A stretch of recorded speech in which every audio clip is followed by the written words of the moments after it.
Colleagues set a trap for a single father on a blind date with a girl in a wheelchair, but his actions made them cry. A story that changed their lives forever. Subscribe, leave your like, and comment where you are watching from. The clock struck 6:30 p.m. when Ryan Miller shut down his computer in his cubicle on the 12th floor of the commercial building in downtown. At 35, he had become an almost invisible figure at Digital Marketing Solutions, one of the leading advertising agencies in New York City. His always messy brown hair, 3-day stubble, and slightly crooked glasses on his nose contributed to his appearance as a man who went unnoticed in the hallways. "Ryan, man, you can't leave now." Bruno Johnson's voice echoed through the open space, turning a few heads. Bruno, a 28-year-old advertising executive with too much gel in his hair and smiles that never reached his eyes, approached Ryan's desk with that posture of someone who was scheming something. "We need to talk to you." Ryan sighed deeply, recognizing the tone. For the past 5 years, since his divorce and taking custody of his daughter Emily, he had become the favorite target of the jokes from the younger colleagues. They found it amusing to tease the shy single dad who never went out for happy hour and always rushed to pick up his daughter from school. "Look, Bruno, not today. Emily has a dance recital at school at 7, and I promised I'd be there." Ryan began to pack his belongings into his worn black backpack, avoiding eye contact. "Dude, you need to wake up." Jake Thompson joined the conversation, his tattooed arms crossed over his chest. "When was the last time you went out with a woman? Like, really?" "That's none of your business." Ryan felt the heat rise in his neck, that familiar sensation of discomfort that always accompanied him when relationships were the topic. "Man, you're 35, not 70. Sarah Johnson appeared behind them, shaking her curly red hair. "Emily is already 8. She won't stay a child forever, and you can't live only for her." The atmosphere around them began to tense. Other colleagues stopped typing and started paying attention to the conversation. Ryan felt like a cornered animal, his hands starting to sweat as he gripped the straps of his backpack. "Listen here, Ryan." Bruno lowered his voice, adopting a conspiratorial tone. "We set something up for you, a blind date." "You did what?" Ryan's eyes widened behind his glasses. "Calm down, man. It's with a really nice girl." Sarah smiled mischievously. "Isabella. She's a physical therapist, super polite, beautiful. And what's the catch?" Ryan knew his colleagues too well to believe it was just kindness. Jake and Bruno exchanged knowing glances. "No catch, man. It's just that, well, she's in a wheelchair." The silence that followed was deafening. Ryan felt his stomach churn, not because of the information about the girl's disability, but because of the obvious cruelty behind the situation. "You think this is funny?" Ryan's voice came out lower than usual, but loaded with a tension that made his colleagues instinctively step back. "Dude, relax." Bruno laughed nervously. "It's just for you to get out a bit. Have some fun. She agreed when we explained that you were kind of reserved." "Reserved?" Ryan felt the anger rise in his chest. "You told a stranger that I'm reserved? The idea is genius, Ryan." Sarah clapped her hands, excited by her own wickedness. "You two are kind of, how can I put it, out of the ordinary. It would be perfect." Ryan's face turned red. He looked around and realized that practically the entire office was watching the scene. Some people were laughing quietly, others pretended not to be paying attention, but all were clearly waiting for his reaction. "Where and when?" Ryan asked, surprising everyone. "Seriously?" Bruno's eyes widened. "Man, are you really going?" "Where and when?" Ryan repeated, his voice firm now. "Tomorrow, 8 p.m. at an Italian bistro right in the neighborhood. She'll be at a table for 2 in the back, near the window," Sarah quickly replied, still incredulous at his acceptance. "All right." Ryan slung the backpack over his shoulder. But I want to make one thing clear to you. If I find out that you're planning to film this or make any kind of joke at this girl's expense, I swear you will regret it." The threat came out with a seriousness that no one expected from the shy Ryan. There was something in his tone that made all laughter cease immediately. "Dude, it's just a normal date," Jake tried to downplay. "We're not going to do anything crazy." "There's one more thing," Ryan turned before leaving. "If I find out that you lied to her about who I am or made up any story, you will deal with me. And another thing, I don't want any of you at the restaurant tomorrow. Not passing by the door, not coincidentally showing up. Got it?" They all nodded in agreement, clearly intimidated by the sudden change in behavior from their normally submissive colleague. "And Bruno," Ryan paused at the elevator door, "next time you want to play with the lives of people you don't know, think twice. Some people have suffered enough in life." The elevator doors closed, leaving the group in silence. Sarah was the first to speak. "Dude, did we go too far?" "No way!" Bruno shook his head, but his voice betrayed uncertainty. "It's going to be hilarious. Just imagine his face when he gets there and sees the situation." "And what if she's actually nice?" Jake asked, biting his lip. "Jake, please!" Bruno laughed awkwardly. "What normal woman would want to go out with Ryan? She must be desperate too." Meanwhile, in the descending elevator, Ryan pressed his clenched fist against the wall, the cold metal. His mind was boiling with anger and humiliation, but also with something he couldn't name. Perhaps it was curiosity about this Isabella, or maybe it was just the desire to prove to his colleagues that they were wrong about him. When he arrived at the underground parking lot, Ryan sat in the driver's seat of his 2010 Silver Corsa and remained silent for a few minutes, taking deep breaths. The smell of motor oil and damp concrete filled his nostrils as he tried to process what had just happened. "Emily," he murmured to himself, remembering his daughter. She would be the first obstacle. How to explain that he had a date? How to leave her alone, even if it was just for a few hours? He started the car and drove through the congested streets of New York City towards his daughter's school, his hands trembling slightly on the steering wheel. The heavy traffic on the highway gave him time to think. Why had he accepted? Was it wounded pride? Genuine curiosity? Or perhaps, just perhaps, it was the fatigue of always being seen as the underdog in the story. When he parked in front of St. Catherine's School, Ryan looked in the rearview mirror. The man staring back at him looked older than his 35 years, with deep, dark circles under his eyes and a constantly worried expression. When had he become this faded version of himself? "Tomorrow," he whispered to the mirror, "tomorrow, I will find out who this Isabella is. And maybe I'll discover something about myself, too."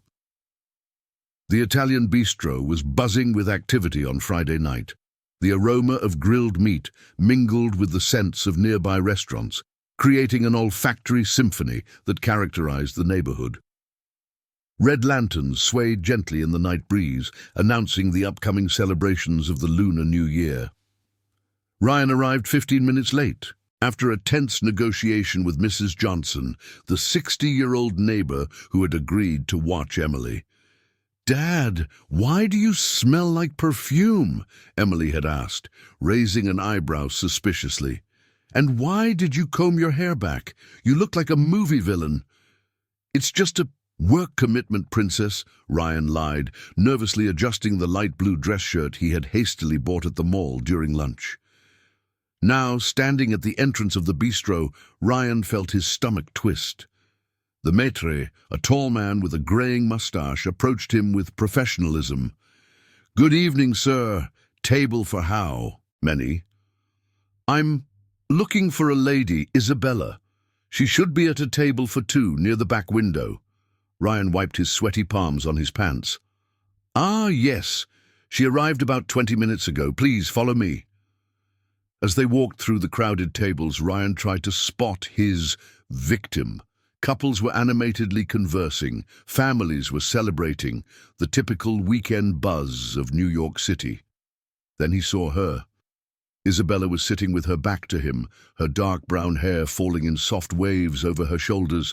She wore an emerald green blouse that accentuated her upright and confident posture.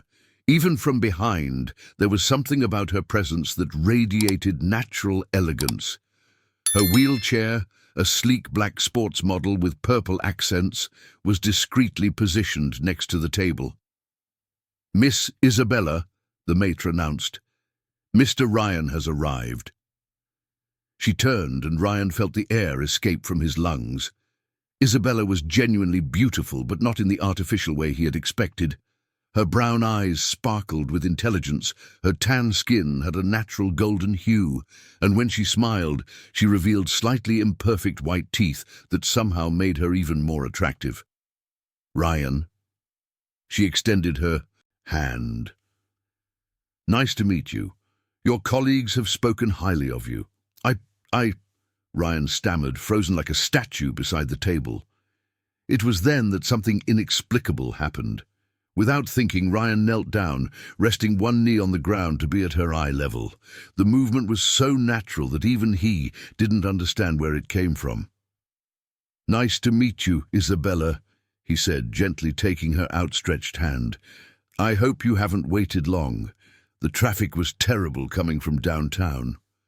The expression on Isabella's face changed completely, her eyebrows raised slightly, and Ryan could see a mix of surprise and something that seemed like respect. "Wow," she murmured. "That was unexpected." Ryan stood up and pulled out the chair, sitting down across from her. The momentary silence was broken when a young waiter approached. "Good evening. Can I offer you a drink to start?" "Do you drink wine?" Ryan asked Isabella. "It depends. Do you know anything about wine, or are you going to order that sangue de boy that everyone thinks is sophisticated?" She smiled mischievously. Ryan laughed for the first time in months, a genuine laugh that drew the attention of nearby tables. "Don't think I'm one of those. How about a Uruguayan Tanat? There's an excellent one here." "Impressive. Most men don't even know that Uruguay produces wine." Isabella gestured her approval to the waiter. "You can bring it." While they waited for the drink, Ryan discreetly observed the surroundings. The bistro's decor blended Eastern elements with traditional Italian barbecue. Paintings of landscapes shared space with photos of the countryside.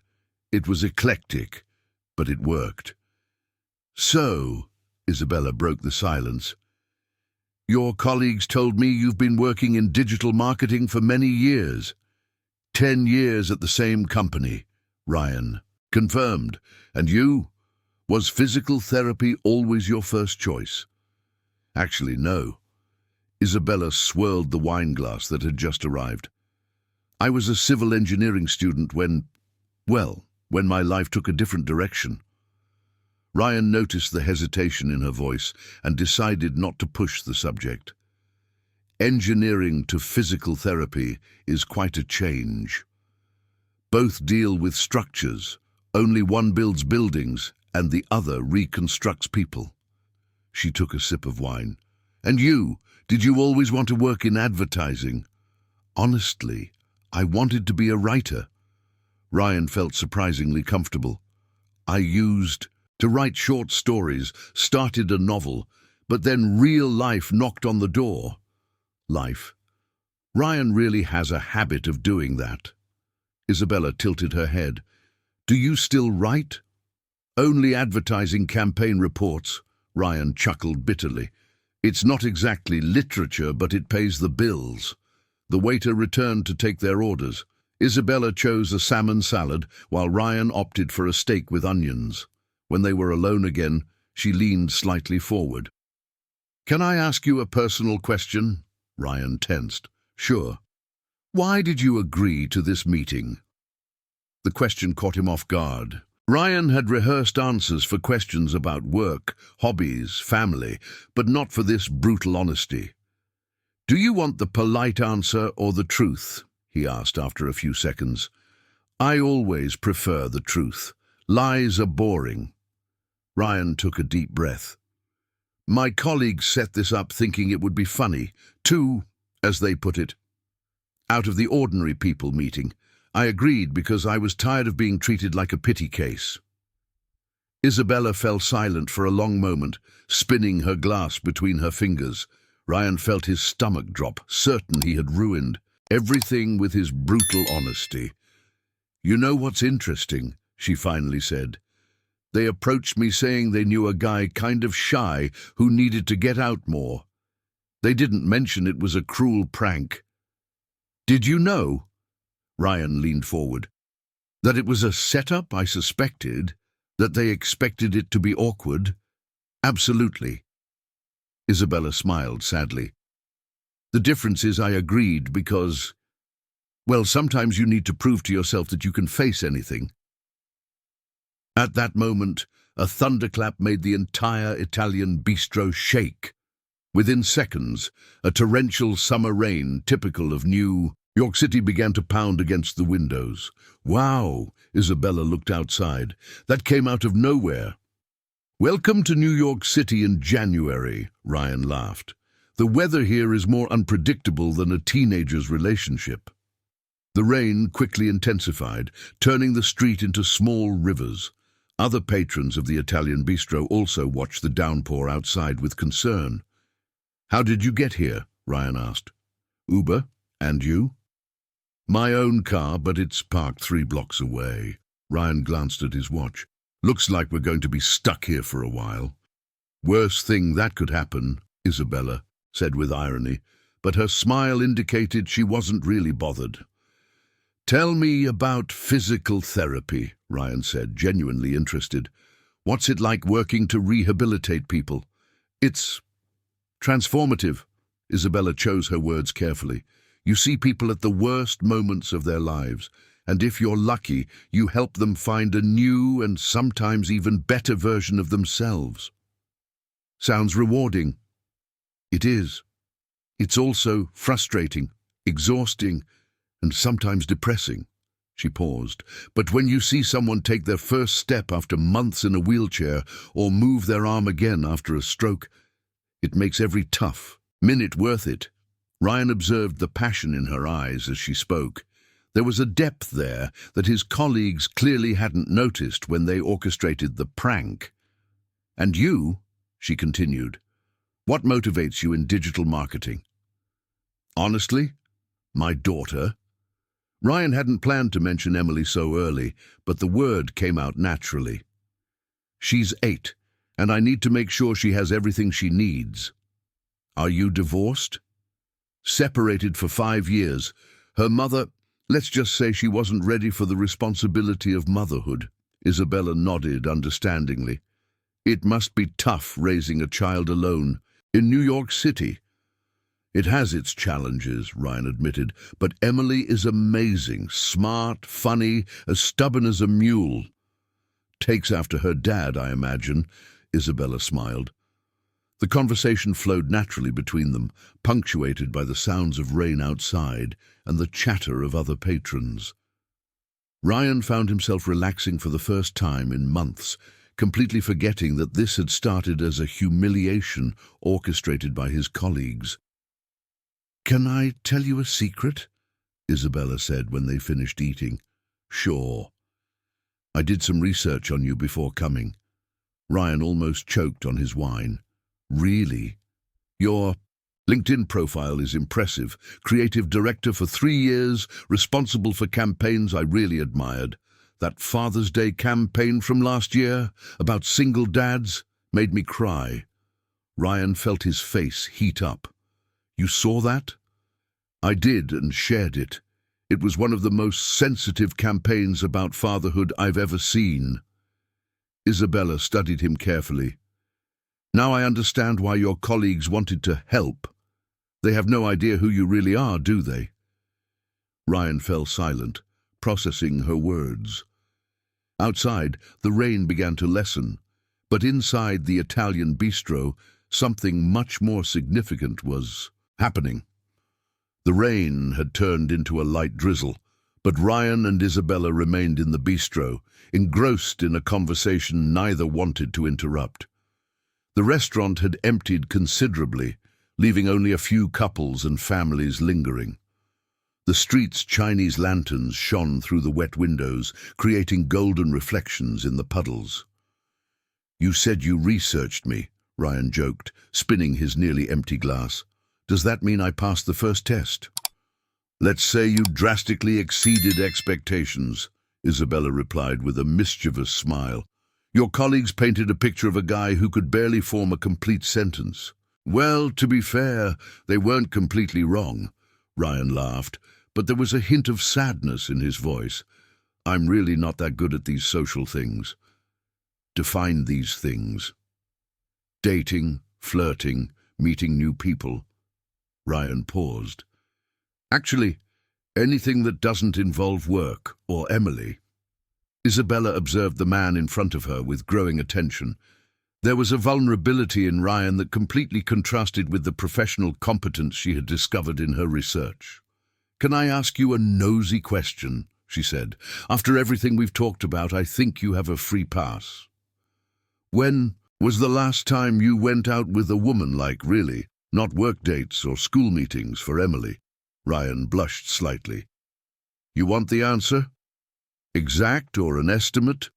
Surprise me." 2 years and 4 months.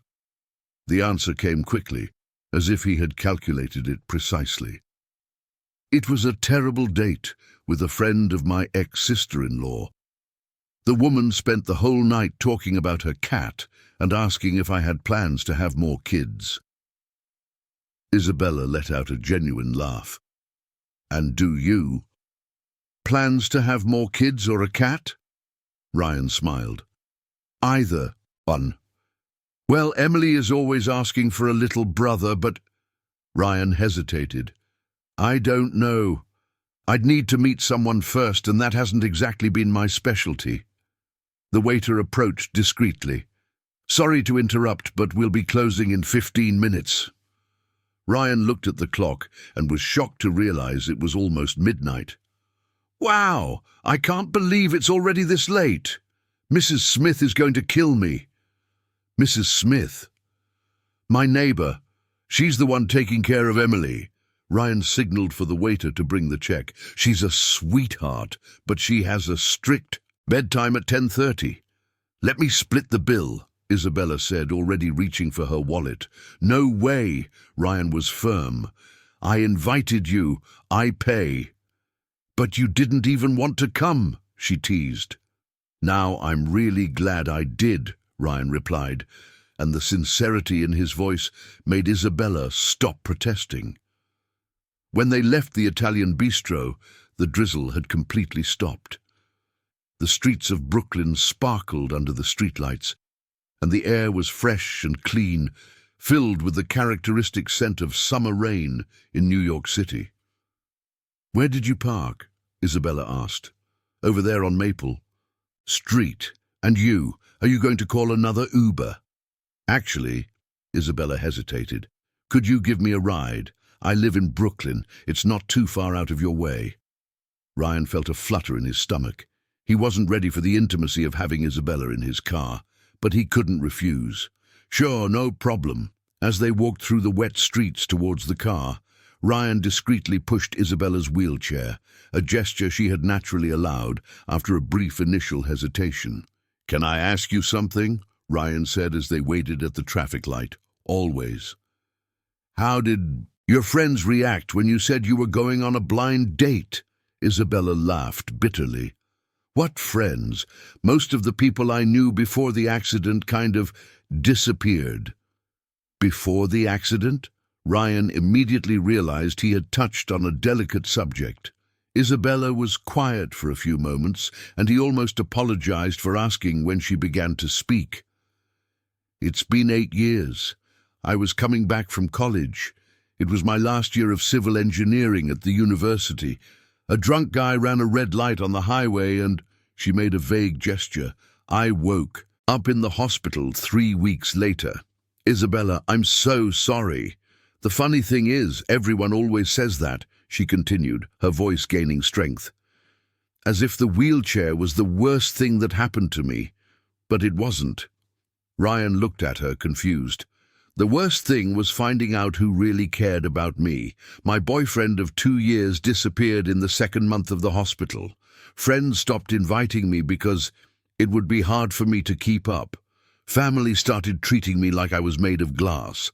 They had arrived at the car. Ryan opened the trunk, and with precise movements, Isabella transferred to the passenger seat while he folded and stored the wheelchair. The whole process took less than 2 minutes and was done with an efficiency that spoke of years of practice. "Sorry about the car," Ryan said, starting the engine. "It's nothing luxurious. Ryan, I've been using public transport for 8 years. Trust me, this is 5 stars for me." As they drove through the empty streets towards Brooklyn, a comfortable silence settled between them. The radio played softly a song by Ed Sheeran, and the slightly open windows let in the fresh air of the early morning. "Can I tell you something?" Ryan said as they stopped at the traffic light at Consolation. "Always. I was terrified to come today. Not because of the wheelchair," he hurried to clarify, "but because it's been so long since I've talked to a woman that isn't about work or Emily's school issues." "And how are you feeling now?" Ryan thought for a moment. "Like I forgot a part of myself and just found it again." Isabella felt something stir in her chest, a sensation she had buried long ago. "Do you have plans for tomorrow?" "Saturday is Emily's day. We usually go to the park or the movies." Ryan paused. "Why?" "There's an event at the Museum of Modern Art tomorrow afternoon. An exhibition about Brazilian architecture. I was going alone, but—" She hesitated. "Would Emily be interested in art?" Ryan almost slammed on the brakes. "Are you inviting me on a second date? With my daughter along?" "I'm suggesting an educational, cultural activity that might interest a curious child," Isabella corrected formally, but the smile on her face gave her away. "Isabella, Emily is...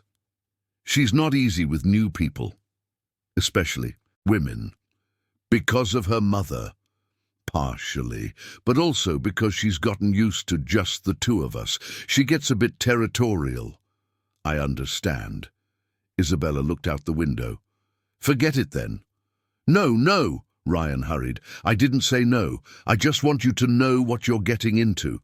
Emily will test you, ask intrusive questions, and probably be rude just to see how you react." "Ryan, I work in pediatric rehabilitation. Dealing with suspicious children is part of my day-to-day."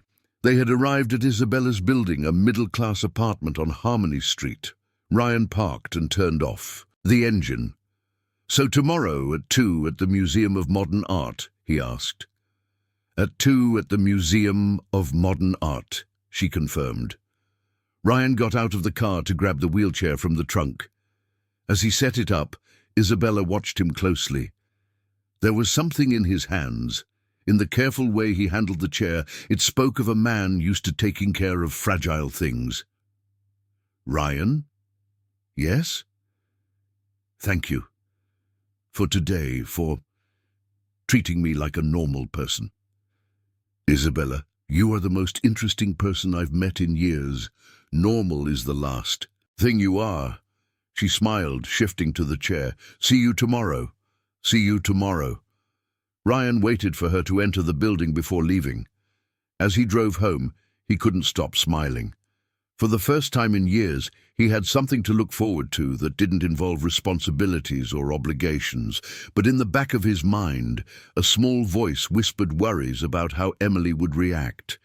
What if she hated Isabella? What if she got jealous? What if... "One step at a time," he murmured to himself, turning up the car's volume a bit. On the sidewalk, in front of the building, Isabella stood for a few minutes watching the car drive away. There was something about Ryan that intrigued her. It wasn't just the obvious kindness or the respectful way he had treated her. There was a depth to him, a complexity that her cruel peers clearly did not see. "Be careful, Issa," she murmured to herself as she entered the elevator. "Don't get too attached too quickly." But as she prepared for bed, Isabella was already thinking about what outfit she would wear the next day. It had been a long time since she cared about that. Saturday dawned sunny in New York City, with that deep blue sky that only appears after summer rains. Ryan woke up at 7 in the morning with a mix of anxiety and anticipation he hadn't felt in years. He found Emily in the kitchen, already dressed in her Spider-Man pajamas, eating cereal while watching cartoons on the tablet. "Good morning, Princess." Ryan kissed the top of her head. "How did you sleep?" "Dad, why did you come home so late last night?" Emily asked, without taking her eyes off the screen. "I heard you talking on the phone with Mrs. Smith after midnight." Ryan felt his stomach tighten. Emily was too observant for an 8-year-old, a trait he loved but that sometimes got him in trouble. "It was a work commitment, remember?" he lied, pouring coffee for himself. "What kind of work happens at an Italian bistro?" Emily finally looked at him, her dark eyes, identical to his, shining with suspicion. "How do you know it was at an Italian bistro?" "Because you smelled like steak when you got home. And you had a napkin in your pocket with Italian bistro written on it." Emily smiled with satisfaction at her own detective-like insight. Ryan laughed despite his nervousness. "You should work in the police when you grow up." "So, what were you doing there?" "Emily, I need to tell you something." Ryan sat down next to her at the kitchen table. "Today we're going to the Museum of Modern Art, but there will be someone with me." Emily's face immediately fell. "Who?" "A friend. Her name is Isabella." "Friend?" Emily's voice took on a cold tone that Ryan knew all too well. "What kind of friend?" "Someone I met and found interesting. She's a physical therapist, very smart." "Is she—" "A girlfriend," Emily interrupted brutally. Ryan choked on his coffee. "Emily, it's not like that. Dad, I'm 8 years old, not 2. I know when you're trying to pull a fast one on me." Emily slammed the tablet shut. "Are you dating this woman?" "I met her yesterday, Emily. It's impossible to be dating someone I just met." "But you want to date her." It wasn't a question. It was a statement. Ryan looked at his daughter, her messy brown hair, her eyebrows furrowed in a disapproving expression she had inherited directly from him, and decided to be honest. "I don't know."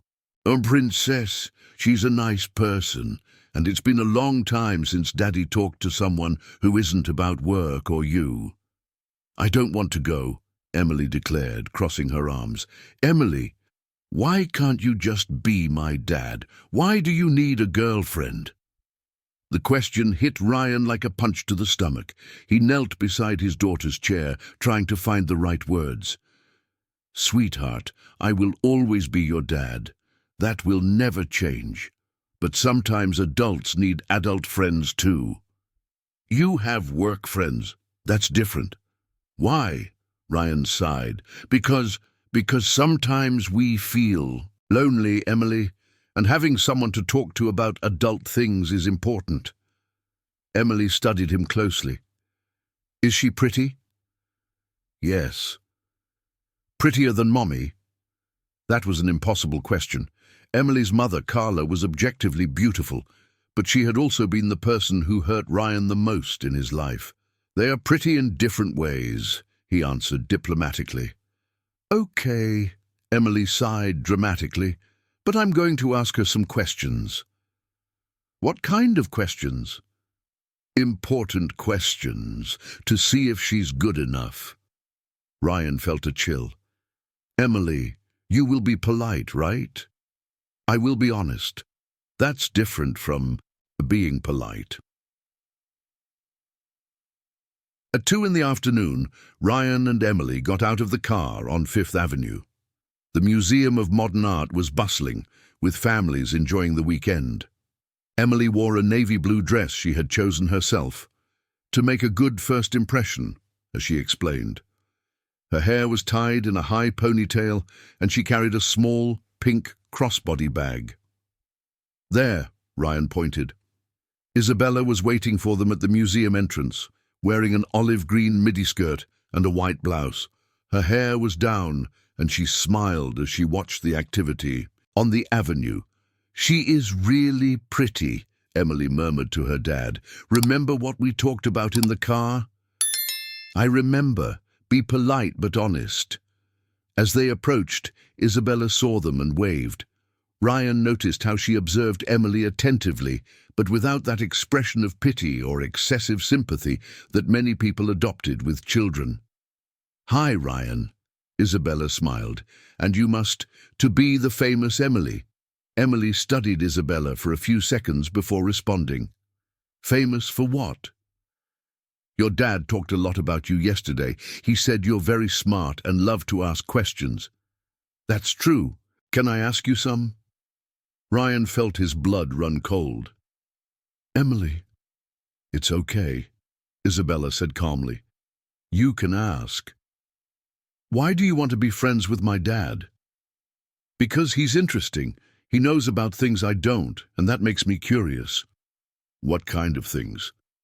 "Literature, for example. Yesterday he told me about Brazilian authors I had never read."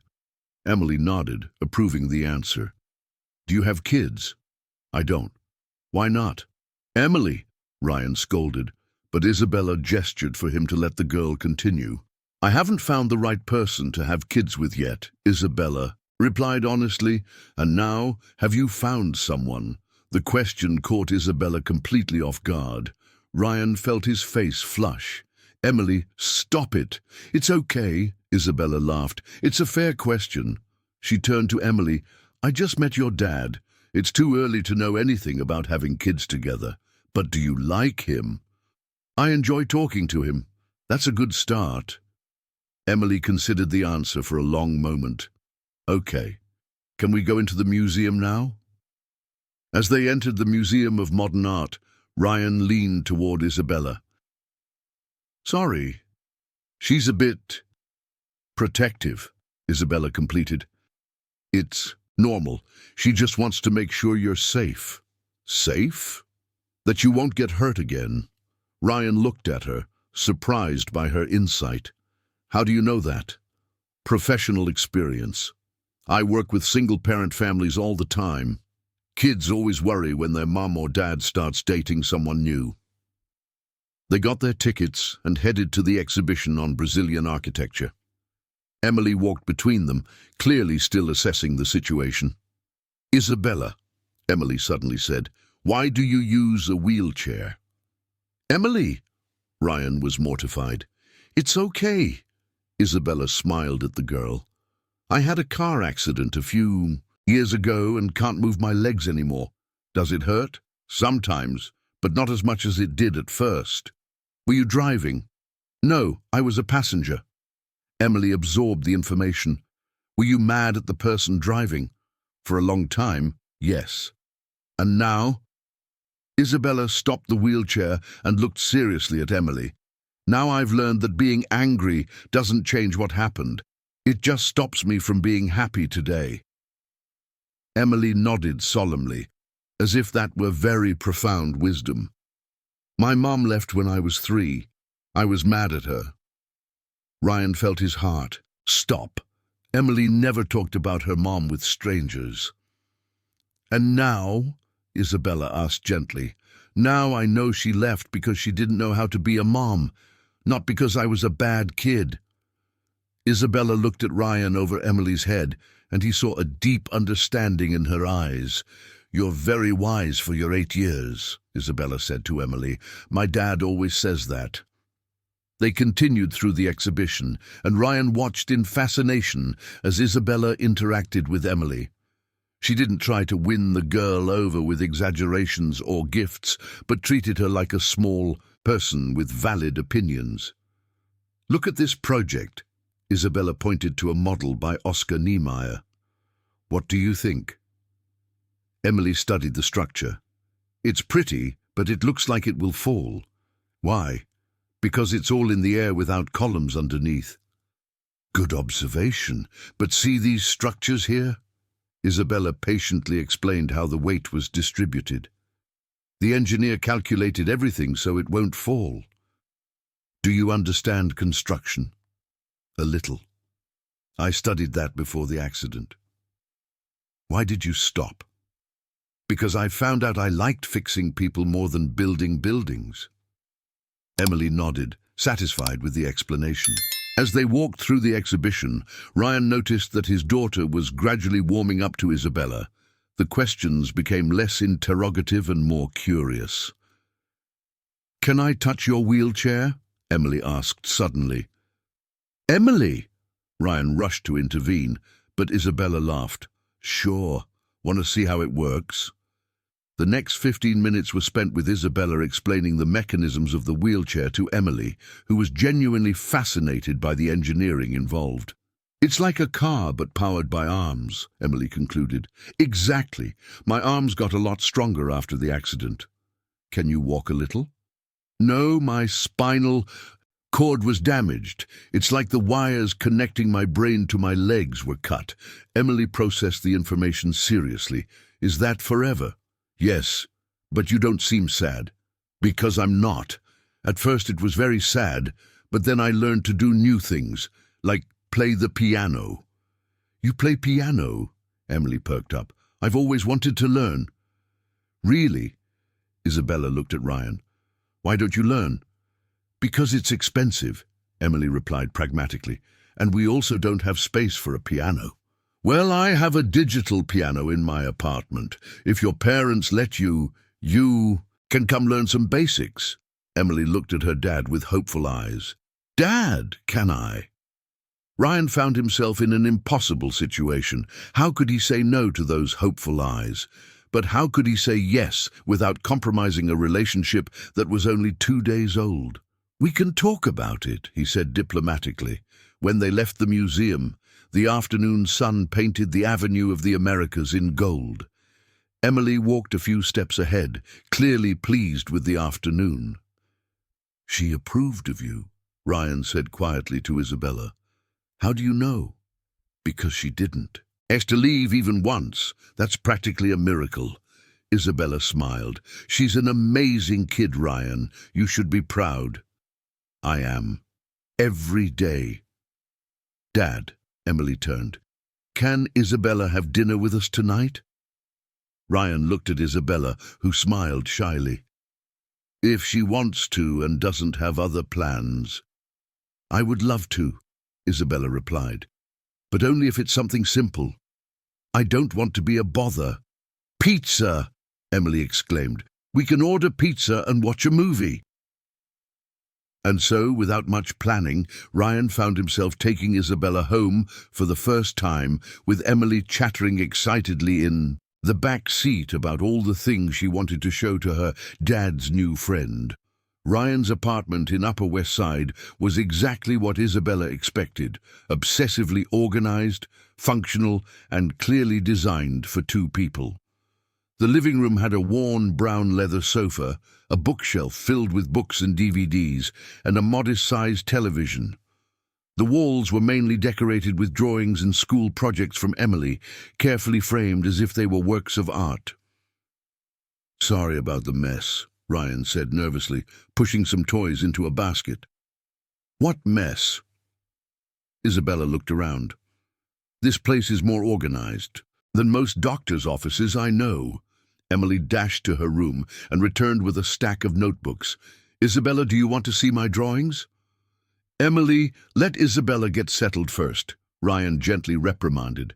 "It's all good," Isabella smiled, positioning her chair near the sofa. "I would love to see."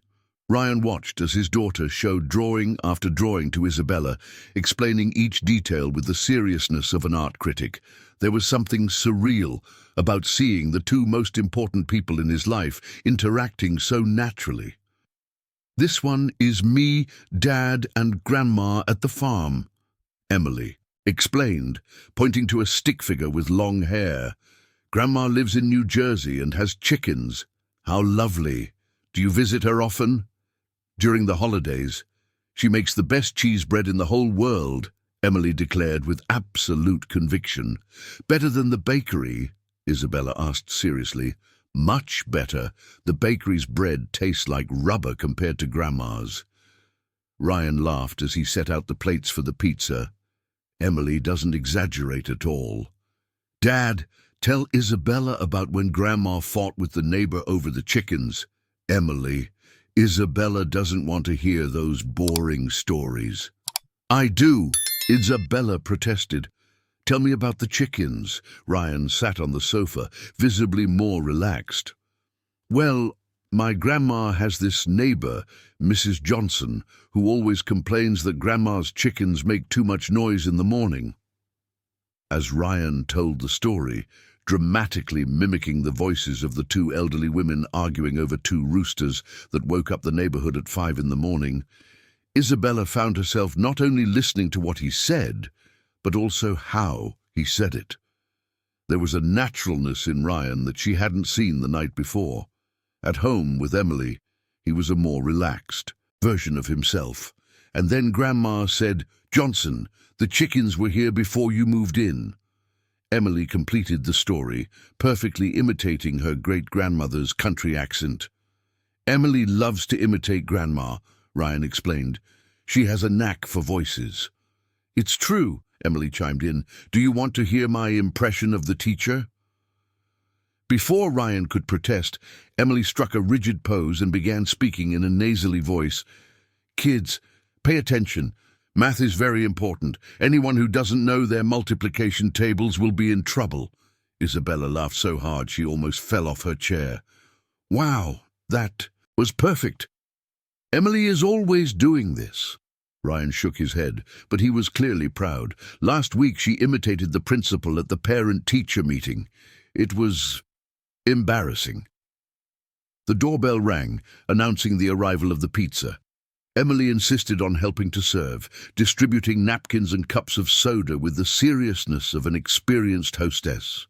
So, Isabella said as they ate, tell me more about this talent for impressions. Have you ever thought about doing theatre, Emily? Dad said it's really expensive, Emily replied pragmatically. Ryan felt his face heat up. It's just that the classes are pricey, and with all the other expenses. I completely understand, Isabella said quickly. I was just curious about Emily's interests. But I perform at school, Emily continued. Next week there's a talent show, and I'm going to imitate 5 different teachers. 5? Isabella was impressed. That's a lot. Want to see a little bit? Emily was clearly showing off now. Ryan was about to protest, but Isabella gestured for him to let her. Emily stood up, and in a matter of seconds, transformed into 5 completely different people. The Portuguese teacher who spoke very quickly, the gym teacher who shouted commands, the principal who always sighed before speaking, the janitor who told bad jokes, and the lunch lady who treated all the kids like they were her grandchildren. Emily, that was amazing! Isabella genuinely applauded. You have real talent. Ryan watched his daughter's face light up with the compliment. It was rare to see Emily receive recognition for something other than academics.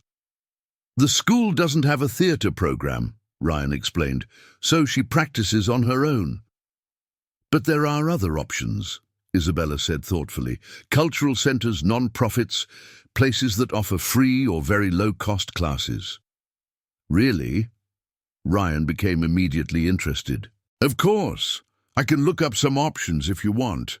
Emily clapped her hands, excited. Dad, can I take theatre classes? We can look into it, Ryan replied, but Isabella noticed the worry in his eyes.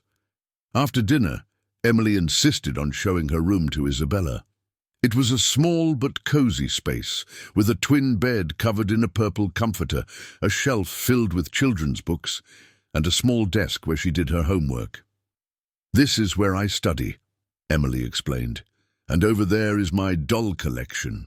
Isabella noticed a row of dolls of different sizes neatly arranged on a shelf. Do you like playing house? Sometimes, but I like making up stories for them more. What kind of stories? Emily perked up, picking up a brown-haired doll with curly hair. "This is Dr. Sarah. She saves people in a hospital. And this," she picked up a blonde doll, "is Captain Laura, who commands a ship." "Very interesting professions," Isabella smiled. "Dad always says I can be anything when I grow up. Doctor, engineer, president." "President?" "Yes. He said that in the US there has already been a female president, so I can be one, too." Emily looked at Ryan, who was leaning against the door observing the interaction. There was something deeply touching about the way he raised his daughter, encouraging her dreams without limiting her possibilities.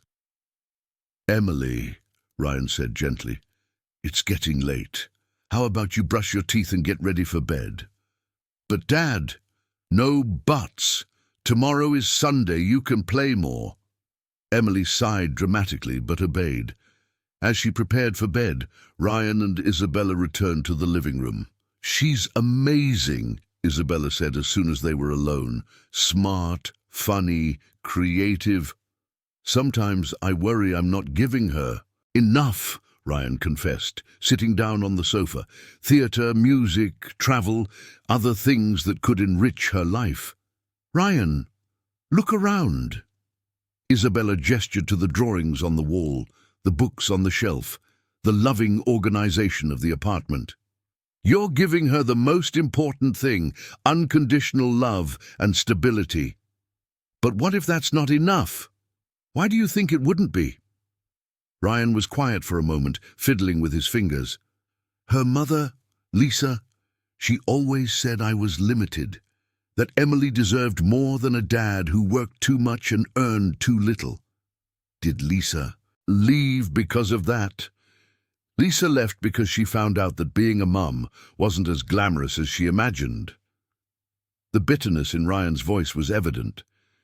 "She wanted freedom, parties, to travel the world. A 3-year-old didn't fit into those plans." Isabella absorbed the information in silence. She was beginning to understand the deep insecurity Ryan carried. "Ready, Dad?" Emily appeared in her pink pajamas with brushed hair and clean teeth. "Can I say goodnight to Isabella?" "Of course, Princess." Emily approached the wheelchair and, to everyone's surprise, hugged Isabella. "Thank you for coming to dinner with us. It was nice. Thank you for the invitation. Sleep well, Emily." "Isabella," Emily said, stepping back, "can you come back another day?" Ryan felt his heart stop. Isabella glanced at him quickly before responding. "If your dad allows it, I would love to come back." "Dad?" "We'll talk about it tomorrow, Emily. Now go to sleep." After putting Emily to bed and reading a quick story, Ryan returned to the living room to find Isabella looking at the books on the shelf. "You have an impressive library," she said. "Mark Twain, F. Scott Fitzgerald, Gabriel Garcia Marquez, mixed with Harry Potter, and children's books. I read to Emily every night. Sometimes she picks her books, sometimes I choose adapted classics." Ryan sat down again. "It's a way for her to be exposed to good literature from a young age." "Another proof that you're an amazing dad," Ryan laughed bitterly. "If I were that amazing, maybe her mom wouldn't have left." "Ryan," Isabella turned to face him, "can I tell you something as a professional who has worked with families for years?" He nodded. "People who abandon small children don't do it because their partner isn't good enough. They do it because they themselves can't handle the responsibility and unconditional love that parenthood requires." "But—" "No buts," Isabella interrupted firmly. "Look at Emily. Look how secure, intelligent, and loving she is. That doesn't happen by chance. It happens because she has a dad who loves her unconditionally and makes her the priority of his life." Ryan felt his eyes welling up. "Sometimes it's so hard." "Of course it's hard. You're doing the work of 2 people, but you're doing an extraordinary job." They sat in silence for a few moments, the weight of the conversation hanging between them. "Isabella," Ryan finally said, "can I ask you something personal? Always. Do you want to have kids? In the future, I mean. Isabella smiled sadly. I've always wanted to. Before the accident, my ex-boyfriend and I were planning to get married and have kids. After the accident, she shrugged. What changed? I realized that most men can't imagine having kids with a woman in a wheelchair, as if the disability were contagious or made it impossible to be a good mother. That's ridiculous. It's the reality, Isabella said simply. That's why today was so special, seeing how Emily reacted to me, how you allowed me to interact with her naturally. It means more than you can imagine. Ryan watched her, really watched her, for the first time that night. There was a strength in Isabella that went far beyond the physical needed to maneuver the wheelchair. There was an emotional strength, a capacity for love and care that he recognized because he possessed the same. Isabella, he said softly, any man who can't see that you would be an amazing mother is a complete idiot. She smiled, and Ryan realized it was the first time he saw her smile, without any guard, no protection. Thank you, she murmured. For the honesty, or for the compliment. For letting me be part of this, Isabella gestured to the apartment, even if just for a few hours. It's been a long time since I felt part of a family. And in that moment, sitting in the small but love-filled living room, they both knew that something had changed irreversibly between them. Monday arrived with the typical morning chaos of Ryan's apartment. Emily had forgotten to mention a science presentation at school and now needed to hurriedly finish a solar system model while Ryan tried to find tempera paint in drawers that seemed to contain everything but school supplies. Dad, are you sure Pluto isn't a planet anymore? Emily asked, gluing a painted blue foam ball onto a wire rod. I'm sure, Princess. Since 2006, it has been reclassified as a dwarf planet, Ryan replied, checking his phone for the 5th time in 10 minutes. There were 3 unread messages. Ryan had not yet mustered the courage to open the messages from Isabella. Sunday had been too perfect, and he feared that in the cold light of Monday morning she might have changed her mind about everything.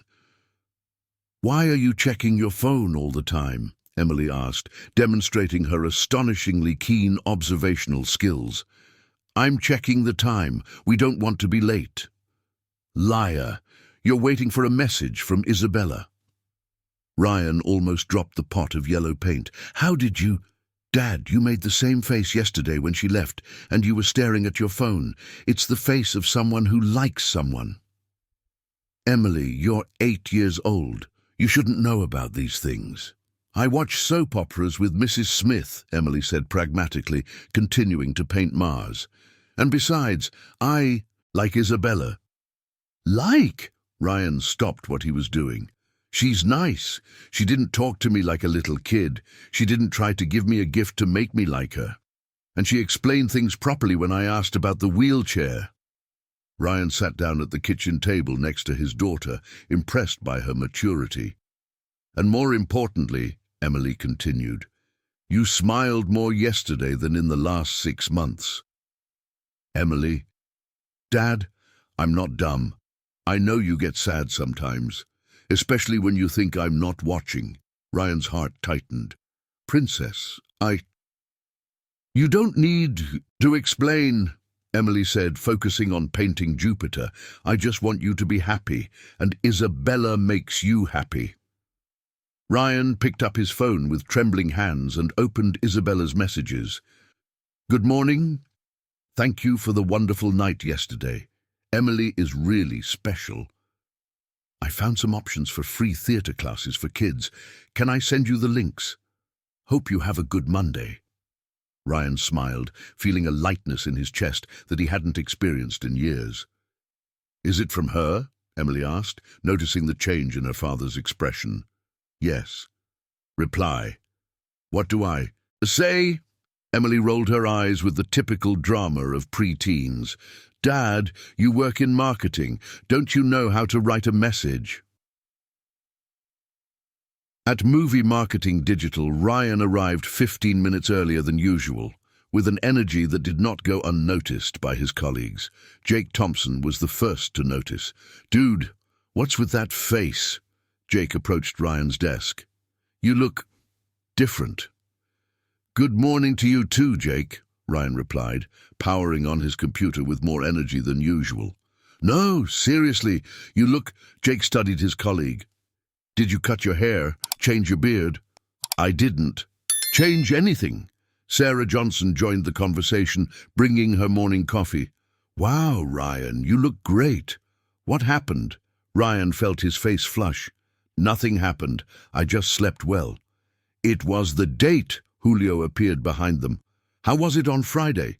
We were dying of curiosity." The whole office seemed to pause to listen. Ryan looked around and saw at least 10 pairs of eyes fixed on him, eagerly awaiting the details of the setup they had orchestrated. "It was interesting," Ryan said carefully. "Interesting how?" Sarah pressed. "Did she show up? How did she react when she saw you?" "She showed up, we talked, we had dinner, it was a normal date." "Normal?" Jake laughed. "Dude, nothing about this situation was normal. A girl in a wheelchair on a blind date with the shyest guy in the company?" Ryan felt the familiar anger begin to boil in his chest. "What exactly did you expect to happen?" "I don't know," Julio shrugged. "We thought it would be funny. You two kind of lost, not knowing what to say." "Funny for whom?" Ryan's voice came out lower, but there was a tension in it that made his colleagues back off. "Dude, relax." Jake tried to ease the tension. "It was just a little joke. No harm done." "No harm done?" Ryan stood up, his chair rolling back. "You used a person as the instrument of a cruel joke, and you think there was no harm done?" "Ryan, calm down." Sarah tried to intervene. "We didn't mean to offend anyone. You don't even know Isabella. You don't know what kind of person she is, what she's been through, what she's accomplished.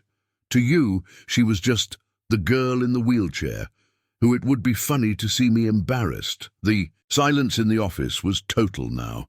Ryan had never spoken so loudly or firmly at work. "And you know what's even sadder," Ryan continued. "You missed the chance to meet one of the most incredible people I've ever met. Isabella has a degree in civil engineering, works as a physical therapist, plays the piano, speaks 3 languages, and has more dignity and courage in her pinky than any of you." "Dude!" Jake tried to speak, but Ryan cut him off. "No, I'm not done." Ryan looked directly at each of them. "For 5 years, you've treated me like the pitiful character in the story, the pathetic single dad who doesn't know how to talk to women. Well, maybe you were right about my social awkwardness, but you were completely wrong about one thing. I don't need your approval to be happy." "Ryan," the manager's voice, Carlos, echoed through the office. "Can we talk in my office?" Ryan took a deep breath, realizing he had crossed a line in a professional environment. "Sure." As they walked to Carlos's office, Ryan heard the whispers starting behind him. He had probably just complicated his situation at work, but strangely he didn't. He cared. "Have a seat." Carlos closed the glass door of his office. "What's going on?" Carlos Johnson had been a manager for 10 years, a 45-year-old man who had risen through the company by competence and diplomacy. Ryan had always respected him, but they had never had a close, personal relationship. "I'm sorry, Carlos, I overreacted." "Overreacted?" Carlos sat down behind the desk. "Ryan, you just gave an epic lecture to half the team. In 10 years working here, I've never seen you raise your voice." "I know, I'm not done." Carlos raised his hand. "I want to know what happened. Really." Ryan sighed and told the story. Rafael felt humiliated by the situation with his colleagues and his encounter with Isabella. "I understand," Carlos said when Ryan finished. "And this Isabella, are you going to see her again?" Ryan felt his face heat up. Maybe. Ryan, can I give you some advice as a friend, not as a manager? Sure. Those kids out there? Carlos gestured toward the office. They're immature, but they're not malicious. They probably didn't even realize how insensitive they were.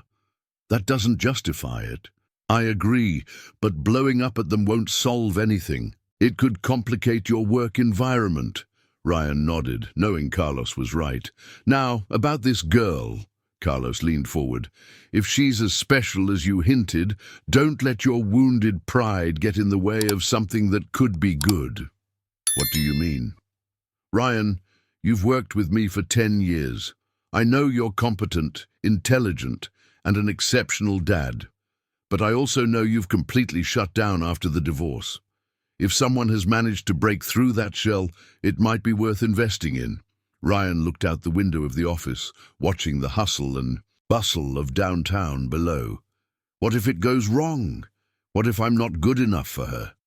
What if it goes right? Carlos countered. Ryan, you've been afraid of things that never happened. Maybe it's time to have the courage for things that could happen.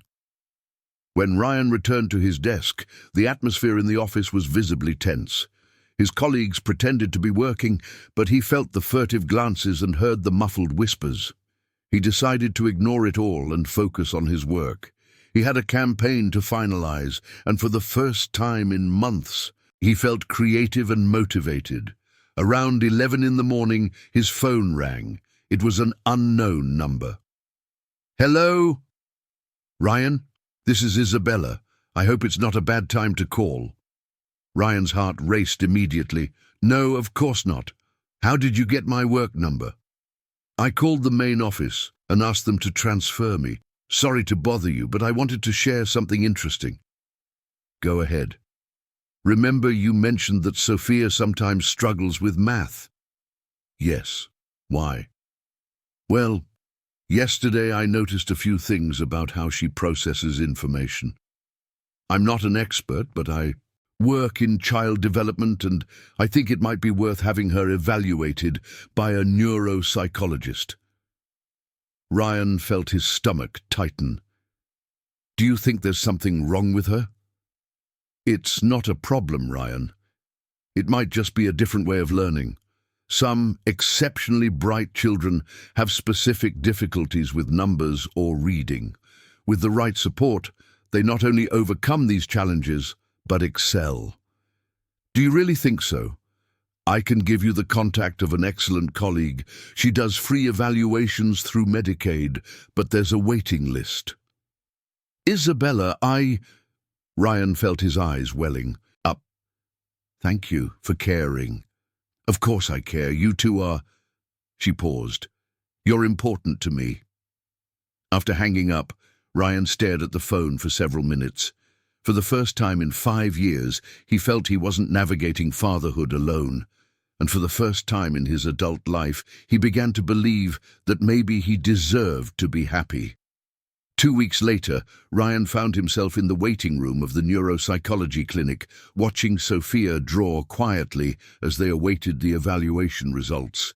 The clinical environment, white walls, the smell of disinfectant, and the muffled sound of professional conversations made him nervous, but Sophia seemed completely at ease.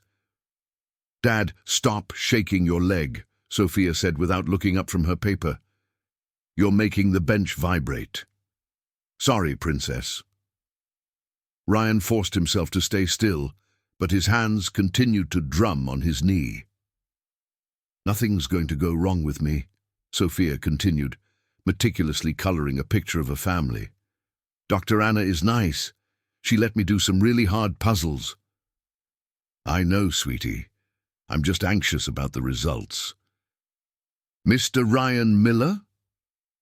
A woman in a white coat appeared at the door of the room. I'm Dr. Anna Beatrice. Can we talk? Ryan felt his heart race. Sophia, you stay here drawing, okay? Dad will be right back. The neuropsychologist's office was cozy, with plants, books, and educational toys strategically scattered around. Dr. Anna, a woman in her 40s with grey hair and kind eyes, gestured for Ryan to sit down. First of all, I want to reassure you, she began. Sophia is an exceptionally intelligent and healthy child. Ryan felt his shoulders relax. So, there's no problem? There's no problem. There is a particularity. The doctor opened a folder with charts and notes. Sophia has characteristics of what we call number dyslexia or mild dyscalculia. Dyscalculia. It's a specific difficulty in processing mathematical concepts. It has nothing to do with intelligence. In fact, many children with dyscalculia are above average in other areas. Ryan absorbed the information. Does this explain why she does well in language arts and history, but struggles with math? Exactly. Sophia's brain processes language exceptionally. She has vocabulary and reading comprehension of a 12-year-old, but numbers are like a foreign language to her. And what does this mean for her future? With the right techniques, she can learn to translate math in a way that makes sense to her brain. The doctor smiled.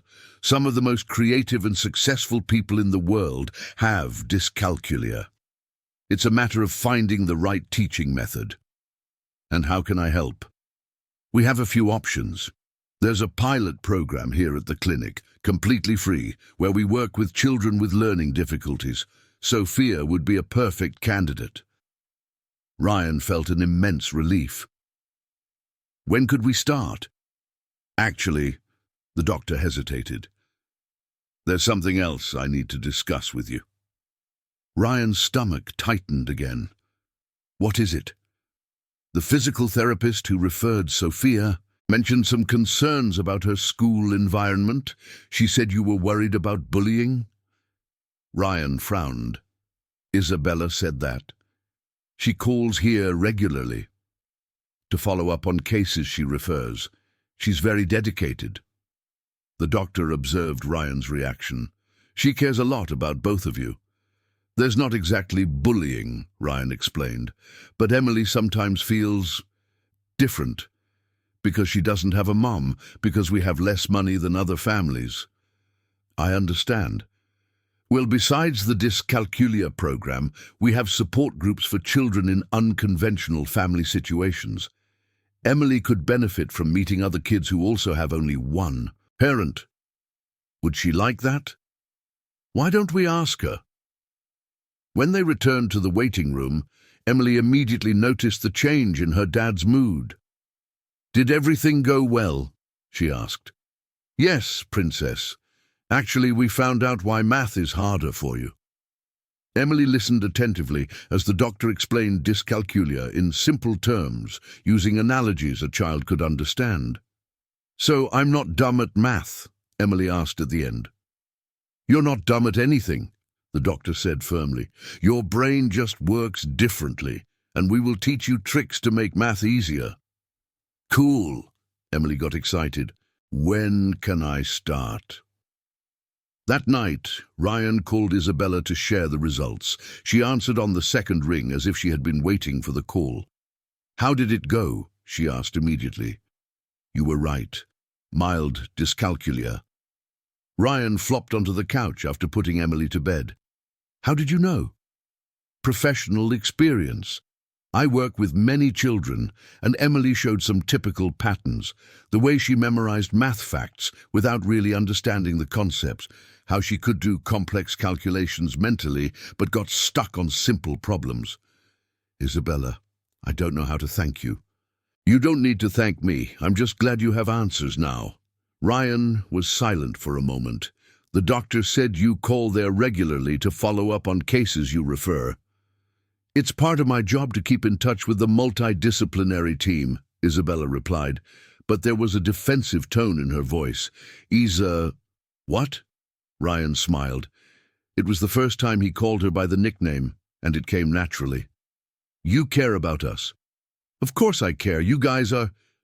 She paused. You're my friends. Just friends? The silence stretched for several seconds. Ryan almost apologized for asking when Isabella finally spoke. Ryan, I need to tell you something. Her tone put him on alert. Go ahead.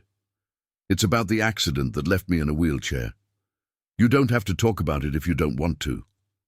I do need to. Isabella took a deep breath. The drunk driver who hit me. He works at your company.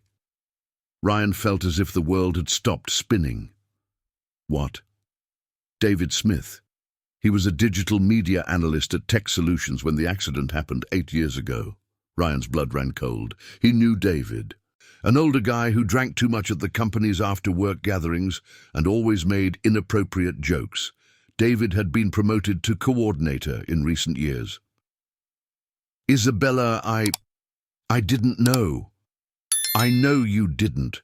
I looked you up after our first meeting and I saw that you only joined the company 5 years after the accident. So you knew he worked there when you agreed to meet me? I did. Why didn't you tell me earlier? Because... Isabella's voice trembled slightly. Because I didn't want this to complicate what was growing between us. Ryan got up from the couch, starting to pace back and forth in the room. Isabella, this changes everything. Why? How can you ask why? Ryan ran a hand through his hair. The guy who destroyed your life works at the same company I do. He didn't destroy my life, Ryan. He changed my life. Those are different things. Are you serious? I am, and I need to tell you one more thing. Ryan felt his stomach drop. What else? I'm suing the company. The phone almost slipped from Ryan's hand. What do you mean? I found out that Tech Solutions knew about David's alcoholism problem. There were at least 3 previous incidents that were covered up. The accident that hit me happened when he was coming back from an after-work gathering at the company. Ryan sat heavily on the couch. Oh my God, Isabella. I didn't want to involve you in this. That's why I hesitated so much to tell you. How can I not be involved? I work there. I know David. I've been in meetings where decisions about him were made. Did you participate in decisions about his case? Ryan thought quickly. Not directly, but Isabella, I knew he had drinking problems. Everyone at the company knew. And no one did anything. It wasn't my responsibility. It wasn't anyone's responsibility, Isabella said bitterly.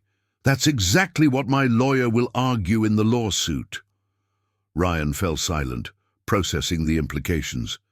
If Isabella proved negligence on the company's part, he could be called as a witness. Worse yet, he could lose his job. Ryan, are you still there? I am.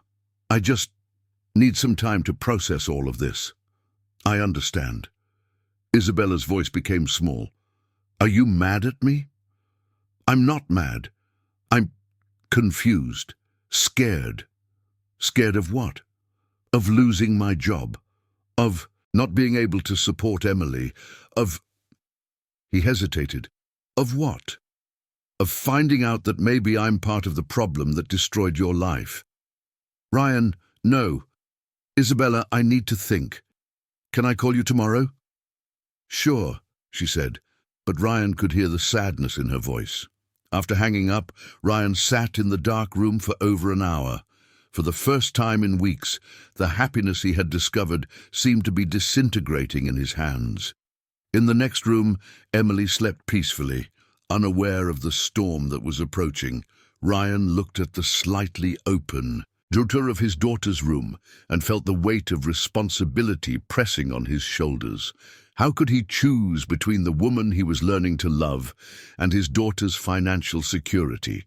And more importantly, how could he look at Isabella, knowing that in some way he was part of the problem, the system that had allowed her to get hurt?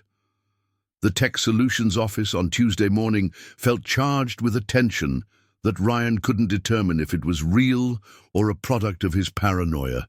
Every whispered conversation among colleagues, every quick glance in his direction made him more anxious.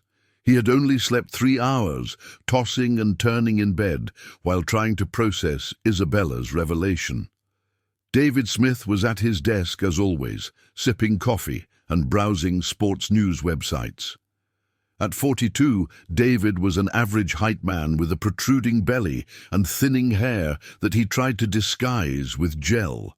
Ryan had worked with him on various campaigns over the last 5 years, but he had never paid attention to how much David drank during company events. Now, discreetly observing him, Ryan began to notice details that had previously gone unnoticed. The slight tremor in his hands in the morning, the sweet breath he tried to mask with mint candies, the slightly yellowed eyes. "Ryan, are you okay?" Sarah appeared beside his desk, carrying a stack of reports. "You look terrible." "I slept poorly," Ryan murmured, trying to focus on the computer screen. "It's because of that woman, right? The one from the date?" Sarah leaned over the desk, lowering her voice. "How are things going?" Ryan felt his stomach churn. "It's complicated." "Complicated how?" Before Ryan could respond, Brian approached with his usual lack of tact. "Dude, you've completely disappeared. We didn't even see you at the after-work gathering on Friday. Are you really in love?" "Can I work in peace?" Ryan replied more curtly than he intended. "Wow, what a mood," Brian laughed. "See, women just complicate a man's life. I bet she's already nagging you, wanting to move in, talking about marriage." "Shut up, Brian," Ryan said through clenched teeth. "Whoa! Hit a nerve!" Brian made an exaggerated gesture of surprise. "What's her problem? Besides the wheelchair, obviously." "What's your problem?" Ryan stood up abruptly, the chair rolling back. "Why can't you talk about people with a minimum of respect?" "Dude, relax. It was just a joke." "Your jokes are terrible, Brian, and you're an idiot." Silence spread across the office. David lifted his eyes from the computer, watching the discussion with interest. Ryan realized he had drawn attention again and felt exposed. "Ryan," Carlos's firm voice echoed from the other side of the room. "My office. Now." "What's going on with you?" Carlos closed the office door and gestured for Ryan to sit down. "2 fights in 2 weeks? That's not like you." Ryan rubbed his face with his hands. "Sorry, Carlos, I'm going through some personal issues." "Related to the woman you met?" "Partially." Carlos settled into his chair, adopting a more relaxed posture. "Ryan, I've known you for 10 years. You're the most controlled and professional guy I have on the team. If you're blowing up at colleagues, it's because something serious is happening." Ryan remained silent, internally debating how much he could reveal. "Is it about David?" Carlos asked suddenly. Ryan's eyes widened. "How did you—" "Because I know you two have some history that I don't know about, and I know you've been watching him strangely." "Carlos, did you know about David's alcoholism issues?" Carlos sighed deeply. "Ryan, this is a dangerous conversation. It's a simple question. Did you know or not?" "I did." Carlos leaned forward. "Just like you, just like half the office. David drinks too much. Everyone knows." "And you never did anything?" "Like what? Prohibit him from drinking? Force him into rehab?" Carlos shook his head. "Ryan, adults make choices, as long as his work isn't affected. His work has already been affected. How many times has he been late after an after-work gathering? How many presentations has he missed? How many clients have complained about his breath in meetings? Where is this coming from?" Carlos stood up. "Why are you investigating David?" Ryan took a deep breath. It was now or never. "The woman I'm dating, she was a victim of a car accident 8 years ago. The driver was drunk." Carlos stopped in the middle of the room. "Ryan, the driver was David, Carlos. He was coming back from a company event." The silence that followed was deafening. Carlos slowly sat down, the weight of the revelation visible on his face. "My God," he murmured. "She's suing the company. She claims you all knew about his problem and did nothing to prevent it." "And she's right?" Carlos asked, more to himself than to Ryan. "You tell me, how many incidents have been covered up? How many times has he been sent home drunk, and the next day he was here as if nothing happened?" Carlos remained silent for several minutes, nervously shuffling papers. "Ryan," he finally said, "you need to understand the company's position. We can't admit negligence, even knowing it exists. Especially knowing it exists." Carlos looked directly at Ryan. "If this goes to trial, you could be called as a witness." "I know. And if you testify against the company, your career here is over." "I know that too." Carlos studied Ryan's face. "You're in love with her." "It wasn't a question." "I am," Ryan admitted. "And she loves you?" "I don't know. Maybe. Before I found out, I worked for the company that caused her accident." "Ryan, listen to what I'm going to tell you as a friend." Carlos leaned forward. "This woman could destroy your life, your job, your stability, Emily's future. She's not trying to destroy me. She's trying to seek justice. And you? Are you willing to lose everything for her?" Ryan fell silent. It was exactly the question that had haunted him since the night before. "I don't know," he admitted. During lunch, Ryan left the office and walked through the streets of downtown, trying to organize his thoughts. The heat of January was suffocating, and the bustling streets of downtown were teeming with people rushing to important appointments. His phone rang. It was Isabella. "Hi," she said when he answered. "Hi. Did you sleep well?" "No." Isabella sighed. "Ryan, we need to talk in person. There's a lot I need to explain." "Isabella, I don't know if... Please, give me a chance to explain everything properly. Tonight?" Ryan looked around, seeing hurried executives, street vendors, the urban chaos of New York City. His life had been predictable and secure until 2 weeks ago. Now he was in the midst of an emotional and legal hurricane that could destroy everything he had built. "Where?" he asked. "My apartment. I can make dinner. Without Emily, so we can talk properly." "Isabella. Ryan, I love you." The words came out so simply and directly that Ryan stopped in the middle of the sidewalk, causing a businessman in a suit to bump into him and mutter curses. "What?" he managed to articulate. "I love you, and I know you love me too. I won't let this situation destroy that without a fight." Ryan felt his eyes well up in the middle of Maple Street. "Isa, come tonight, please. Let me explain everything." "All right," he said. "What time?" 8 o'clock. I'll text you the address." When Ryan returned to the office, he found a visibly tense atmosphere. David was not at his desk, and there was a small group whispering near the coffee machine. "What happened?" Ryan asked Marina. "David was called to HR," she replied quietly. "He's been in there for over an hour." Ryan felt his blood run cold. "Why?" "No one knows, but a guy in a suit showed up here this morning asking about him. He looked like a lawyer." Ryan's stomach dropped. Isabella's lawsuit was moving faster than he had imagined. "Ryan," Carlos appeared beside him, "I need to talk to you. Again." As they walked to the meeting room, Ryan saw David leaving HR accompanied by a man in a black suit. David's face was pale, and his hands were visibly shaking. "He's been suspended," Carlos said as he closed the door. "Pending an internal investigation regarding inappropriate conduct related to alcohol consumption." "How did they find out?" "An anonymous tip came to HR this morning. Very detailed, with dates, specific incidents." Carlos looked directly at Ryan. "Did you make that tip?" "No."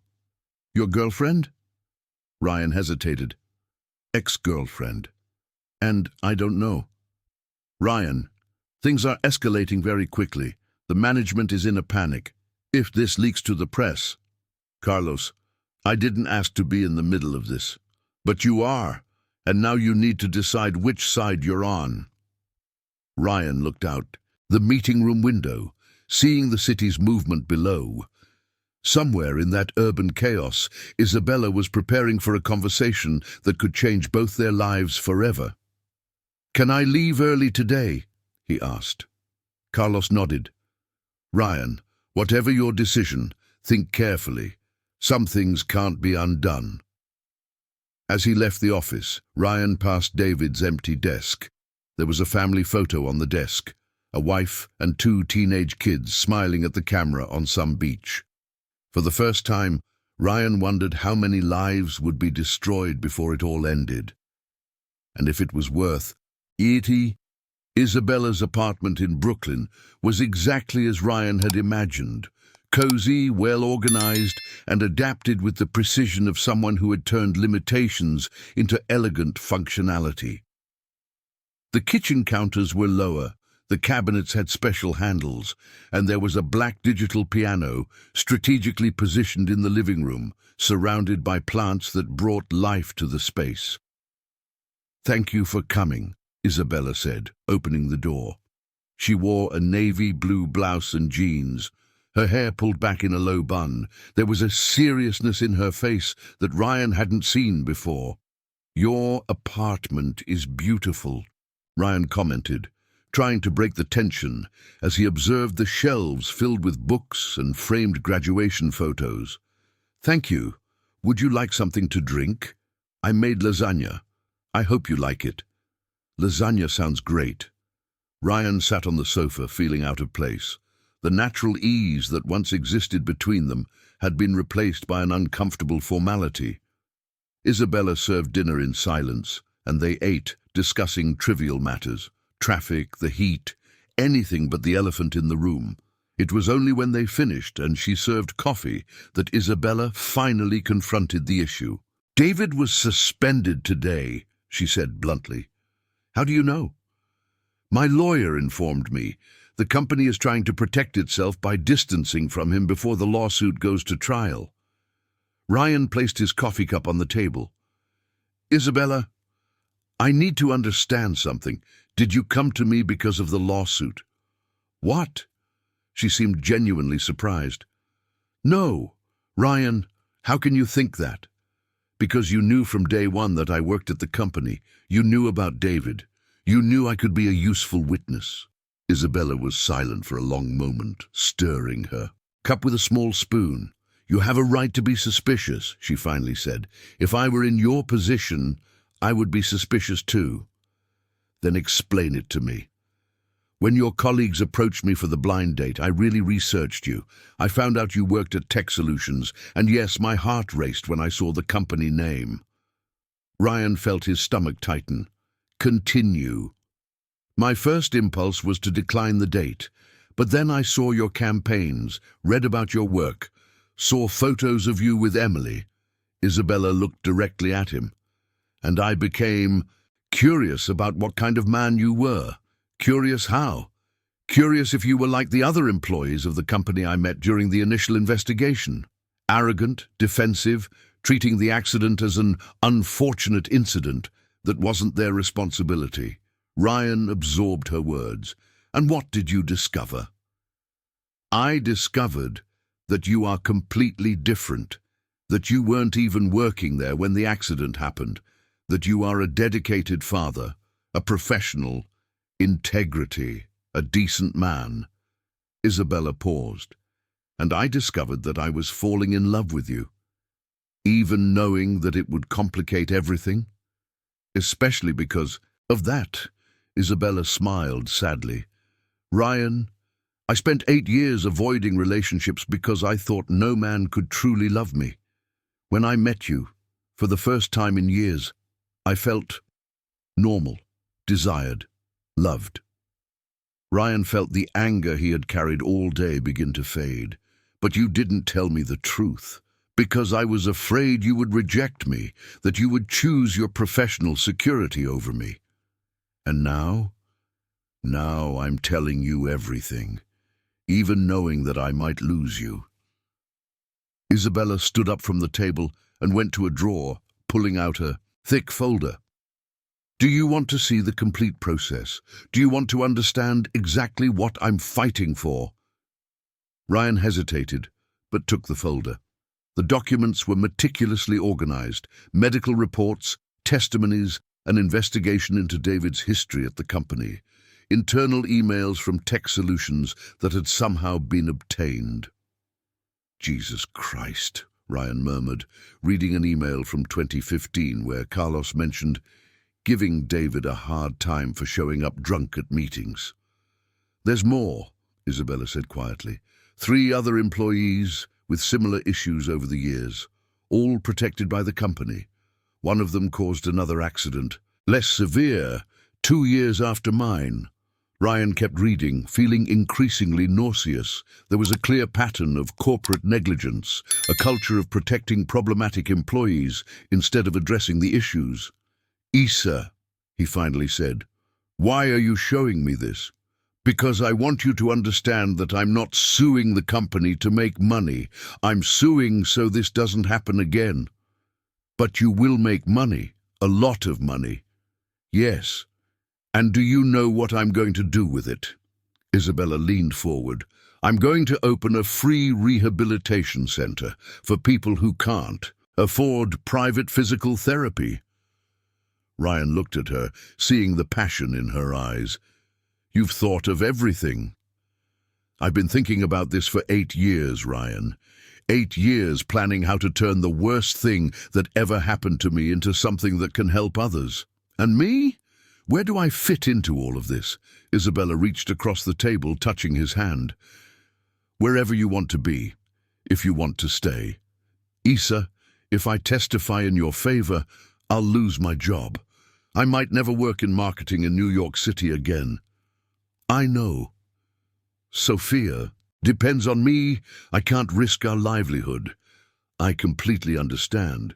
"You understand?" Ryan stared at her. "How can you understand? You don't have children. You don't know what it's like to have someone completely dependent on you." The words came out harsher than he intended, and Ryan immediately regretted it when he saw the pain on Isabella's face. "You're right," she said softly. "I don't know what that's like." "Isa, I'm sorry. I didn't mean to." "No, you're right." Isabella moved away, returning to the opposite side of the table. "I don't have children. Maybe I never will. So, I really can't fully understand the pressure you feel." Silence stretched between them. Ryan watched Isabella, the woman who had brought joy back into his life, who had identified Sophia's learning issue, who had become part of his family in a matter of weeks. "But I can tell you one thing," Isabella continued, her voice gaining strength. "Sophia is growing up watching everything you do, all the choices you make, and one day she will ask what kind of man her father was. Isa, do you want her to know that her father stayed silent when he learned of an injustice because it was safer? Or do you want her to know that her father did the right thing, even when it was hard?" Ryan felt his eyes welling up with tears. "It's not that simple." "I know it's not simple, but sometimes the most important things are also the hardest." Ryan stood up and walked to the window, looking at the lights of Brooklyn below. Young people walked the streets heading to bars and restaurants, living uncomplicated lives where the hardest choices were which beer to order. "And if I testify and you still lose the case," he asked without turning around, "then at least we tried. And if I lose everything, job, home, if I can't take care of Sophia, then we'll find a solution together." Ryan turned to face her. "We? If you want it to be us." Ryan returned to the table and sat across from Isabella. For several minutes they looked at each other in silence. "I need time to think," he finally said. "How much time?" "I don't know. A few days. A week." Isabella nodded. "That's fine. But Ryan, I need you to know one thing, regardless of your decision about testifying. I love you. If you choose not to get involved in the case, I will understand and accept it. And if I choose to get involved, then we'll face whatever comes together." Ryan picked up the car keys from the table. "I need to go pick up Sophia from Mrs. Smith." "I know." At the apartment door, Ryan hesitated. "Isa?" "Yes?" I love you too. She smiled for the first time that night. I know. During the drive back to the Upper West Side, Ryan drove on autopilot, his mind processing everything he had discovered. The streets of New York City passed by him in a blur of lights and movement, but his thoughts were completely focused on the impossible choice he faced. When he arrived at Mrs. Smith's building, he found Sophia watching cartoons on the television, already in her pajamas. "Dad!" She ran to hug him. "How was work today?" "It was interesting, Princess." "Did you talk to Isabella?" Ryan looked at his daughter, her bright eyes, her confident smile, her unwavering faith that Dad always made the right decisions. "I did. Is she okay?" "She is. Sophia, I need to talk to you about something important." "Good or bad?" Ryan knelt down to her level. "Complicated." And as he tried to find words to explain the situation to an 8-year-old, Ryan realized that perhaps the answer he was looking for had been right in front of him all along. The weekend arrived with a typical summer storm. Lightning streaked across the dark sky as rain pounded against the windows of Ryan's apartment.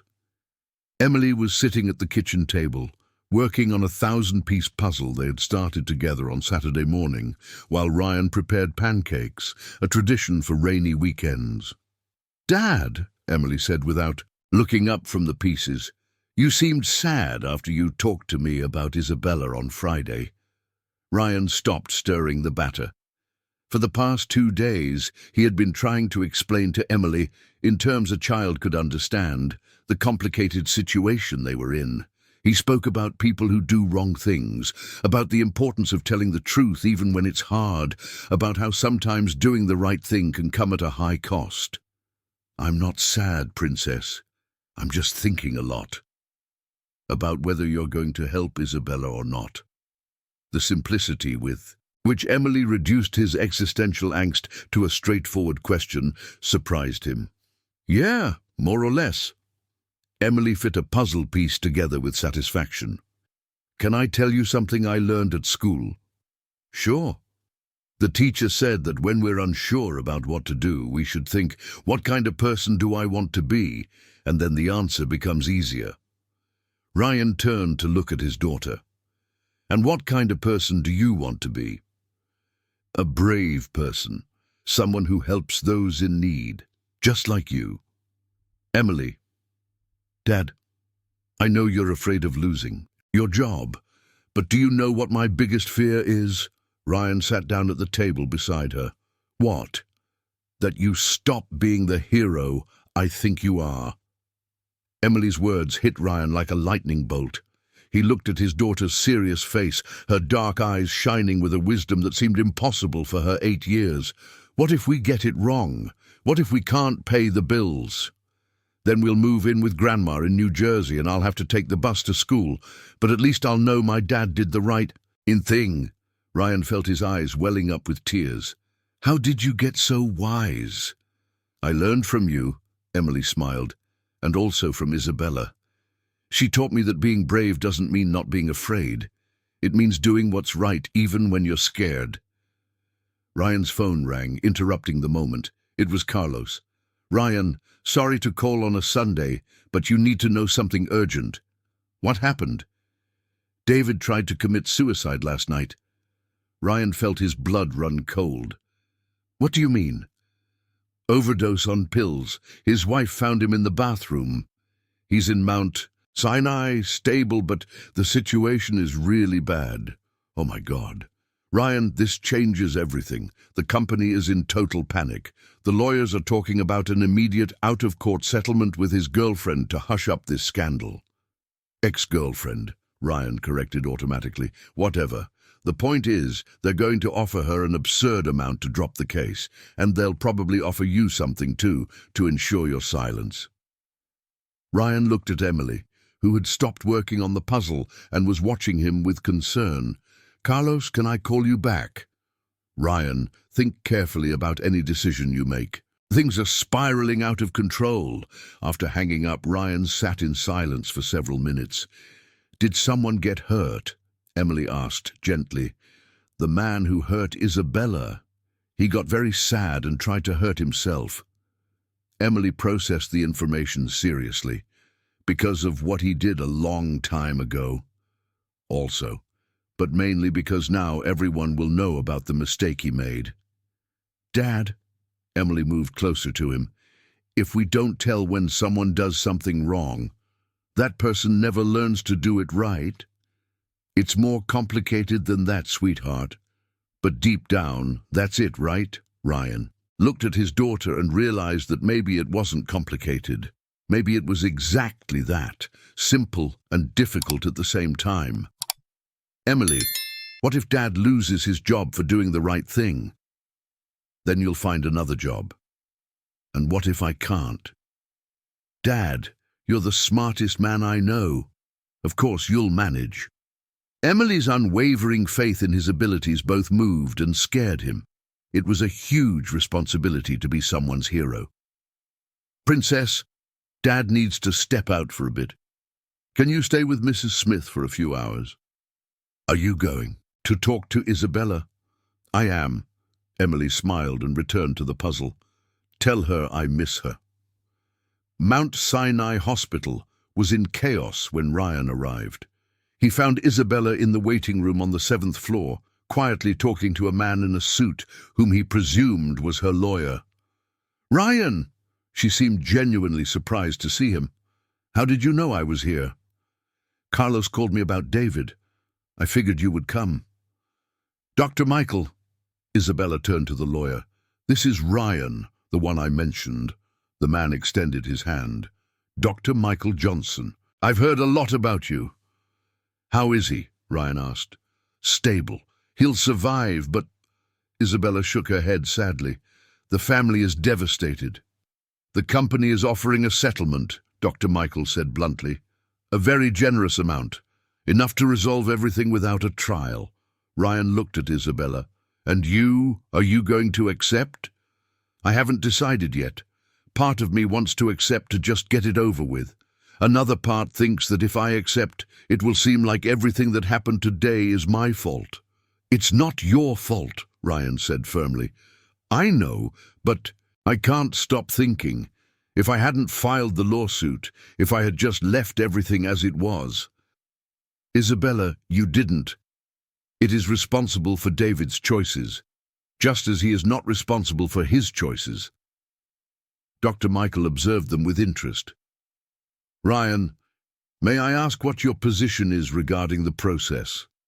Ryan took a deep breath. Doctor, I would like to schedule an official testimony. Isabella's eyes widened. Ryan, are you sure? I am. I want to tell everything I know about the company culture, about the incidents that were covered up, about how we all knew and chose to do nothing. Do you understand the consequences? Dr. Michael asked seriously. I do, and I am prepared to face them. Isabella stood up from her chair and approached him. Why? Why now? Because my daughter told me she doesn't want me to stop being the hero she thinks I am, and because I love you enough to want to be a better person. Isabella's eyes filled with tears.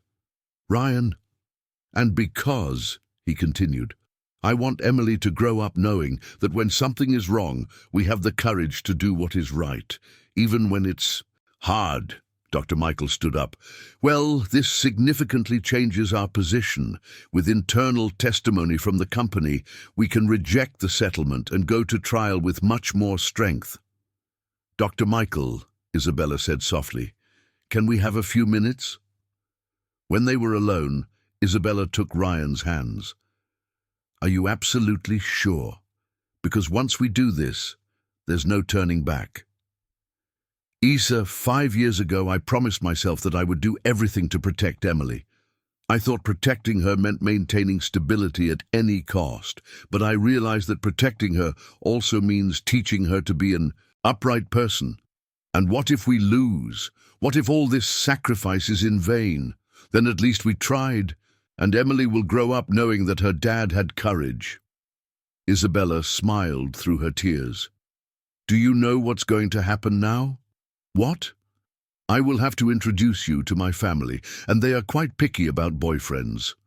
Ryan laughed, feeling a lightness he hadn't experienced in days. Boyfriends? Well, you are willing to sacrifice your career for me. I think that qualifies as a serious relationship. 3 hours later, Ryan was at home helping Emily finish the puzzle when his phone rang. It was Charles. Ryan, I heard you were going to testify in the case. How did you find out? The company's lawyers have already been informed. You are officially terminated, effective immediately. Ryan felt his stomach tighten, but he had no regrets. I understand. Ryan, I'm sorry, I truly am. You are one of the best professionals I have ever worked with. Thank you, Charles, for everything. After hanging up, Ryan stared at the phone for a few seconds. Dad? Emily looked at him. Are you okay? I'm unemployed, Princess. Emily got up, walked around the table and hugged Ryan tightly. But you did the right thing. I did. Then it's okay. We'll figure it out. Ryan hugged his daughter, feeling a peace he hadn't experienced in years. Through the window, the storm had passed, and the first rays of sunshine began to appear among the clouds. Emily? Yes, Dad? How about we call Isabella and invite her for dinner? I think we have a lot to celebrate. Emily smiled, radiant. Can I tell her about my grade on the English test? You can tell her everything you want, Princess. Everything you want. And as Emily ran to get the phone, Ryan looked at the nearly complete puzzle on the table. Only a few pieces were missing to form the complete picture, a family smiling on a sunny beach. Sometimes, he thought, life is exactly like this, a complicated puzzle where you have to find the right pieces and fit them in the right place. And sometimes the most important pieces are those you never imagined would fit.